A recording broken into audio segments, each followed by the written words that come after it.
નમસ્તે, સમીર જાદવ, મણિનગર, અમદાવાદથી. સફળતા તરફનો આજે 17મો દિવસ. આજનો બ્લોગ પબ્લિક પ્લેસ પરથી.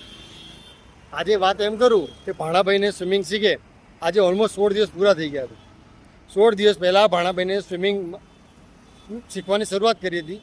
એ વખતે એમને કંઈ ખાસ જ્ઞાન નહોતું, પણ આજે એમને એમના કોચ તરફથી શીખવ તરીકેનું પ્રમોશન મળી ગયું.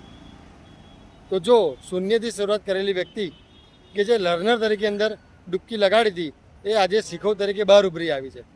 પણ આ 16 દિવસમાં ભાણાભાઈની એક પણ રજા નહીં. રોજ સવાર પડે અને ભાણાભાઈ સ્વિમિંગ શીખવા માટે તૈયાર થઈ જાય. એક પણ દિવસનો ગેપ નહીં, સતત ઉત્સાહ અને કન્સિસ્ટન્સી, જેના લીધે ભાણાભાઈને આજે પ્રમોશન મળી ગયું. જીવનમાં પણ આપણે એવું જ છે, જે પણ કામને આપણે શરૂઆત કરીએ, જો એમાં આપણે કન્સિસ્ટન્સી રાખીએ તો આપણને પણ એમાં પ્રમોશન મળતું જાય છે. શરૂઆત અને શરત બસ એટલી જ છે કે એમાં કન્સિસ્ટન્સી હોવી જોઈએ. આજનો આપણો દિવસ શુભ રહે. જય માતાજી, જય શ્રી કૃષ્ણ, જય અંબે, વંદે માતરમ, ભારત માતા કી જય.